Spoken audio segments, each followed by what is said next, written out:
सभी को जय हिंद तथा सभी को वंदे मातरम। Welcome to my channel Chandrayan academy. आशा करते हैं आप स्वस्थ होंगे और अपने परिवार के सभी सदस्यों का भी ख्याल रख रहे होंगे। जैसा कि आपने सीटेट के एग्ज़ाम की तैयारी 2020 की कर रहे होंगे, जिसमें हम आपको हिंदी, मैथ, ईवीएस, सीडीपी आदि सब्जेक्ट की वीडियो बहुत ही कम समय में आपको प्रोवाइड करा रहे हैं। वैसे ही आज की जो वीडियो है सुपरफास्ट वीडियो रिवीजन है मनोविज्ञान में बुद्धि आईक्यू के बारे में।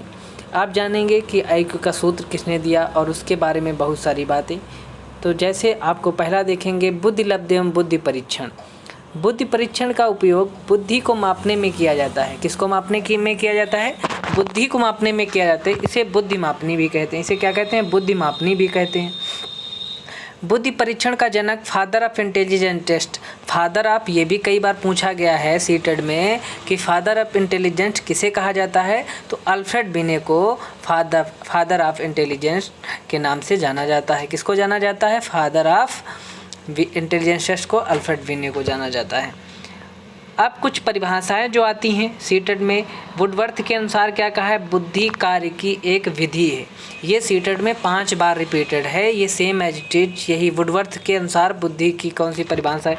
बुद्धि कार्य की एक विधि है। इसको याद कैसे रखेंगे? वुडवर्थ से वुडवर्क बना लेंगे। वर्क आया है तो कार्य आ जाएगा इसमें। कार्य, वर्क मीन्स होता है कार्य, तो कैसे याद रखेंगे? वुडवर्क के अनुसार बुद्धि कार्य की एक विधि है। फिर स्पीयरमैन के अनुसार क्या है? व्यक्ति की सामान्य योग्यता का नाम बुद्धि है। क्या है? व्यक्ति की सामान्य योग्यता का नाम बुद्धि है। बंकिंघम के अनुसार सीखने की योग्यता बुद्धि है। सीखने की जो योग्यता है वो बुद्धि है। कुछ और एक क्वेश्चन लास्ट में एक पूछते हैं, बर्ट के अनुसार क्या है? बुद्धि अच्छी तरह निर्णय करने एवं तर्क करने की योग्यता है। बर्ट के अनुसार क्या है? निर्णय करने एवं तर्क करने की योग्यता है। देखेंगे मानसिक आयु क्या होता है? या बालक की बुद्धि से संबंधित एक अवधारणा है। क्या है? एक अवधारणा है जो विशिष्ट व्यक्ति एक विशिष्ट आयु में बौद्धिक रूप से प्रदर्शन करता है। इसका विचार 1908 में अल्फ्रेड बिने ने दिया था। किसने दिया था? अल्फ्रेड बिने ने 1908 में दिया था। इसके बाद देखेंगे शारीरिक आयु क्या होता है? यह व्यक्ति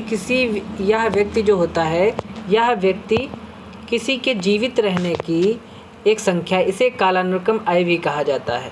कालानुक्रम आयु की मतलब शारीरिक आयु, वो जो कालानुक्रम आयु जीवित रहने की कालानुक्रम भी कहा जाता है। एक लिमिट होती है कब तक व्यक्ति जीवित रहेगा, उसकी आयु का निर्धारण होता है। बुद्धिलब्धि क्या होता है? मानसिक आयु, मेंटल एज व शारीरिक आयु क्रोनोलॉजिकल एज में अनुपात को बुद्धिलब्धि इंटेलिजेंस क्वोशिएंट सूत्र कहा जाता है। आईक्यू का फुल फॉर्म कभी कभी पूछ लेता है तो क्या होगा? इंटेलिजेंस क्वोशिएंट, और जिसे कहा जाता है इसके अनुसार क्या है? इसके अनुसार एक परिभाषा दी थी इन्होंने, बुद्धिलब्धि बराबर मानसिक आयु बटे शारीरिक आयु। लेकिन ये जो बुद्धिलब्धि का सूत्र है ये पूर्ण नहीं है। ये कैसा है? पूर्ण है। आईक्यू बराबर MA/CA। इसको किसने दिया था? 1913 में स्टर्न ने दिया था, कुलहालम द्वारा दिया गया था। इसीलिए इसे स्टर्न व कुलहालम बुद्धिलब्धि सूत्र कहा जाता है। लेकिन इसमें कुछ संशोधन हुआ। क्या संशोधन होने के बाद एक नया सूत्र है? आईक्यू का पूरा नाम इंटेलिजेंट क्वोशिएंट है। हमने इससे पहले भी बताया, ये कई बार सीटेट में पूछा जाता है। और उसके बाद बुद्धिलब्धि बराबर मानसिक आयु, जो सही बिल्कुल बुद्धिलब्धि का फार्मूला, उसके बाद आया मानसिक आयु बटे शारीरिक आयु × 100। उपरोक्त सूत्र को टर्मन बुद्धिलब्धि सूत्र भी कहा जाता है। इसको क्या कहा जाता है? टर्मन बुद्धिलब्धि। टर्मन ने इसको दिया था, इसलिए क्या है? टर्मन बुद्धिलब्धि सूत्र भी कहा जाता है, इसको कहा जाता है।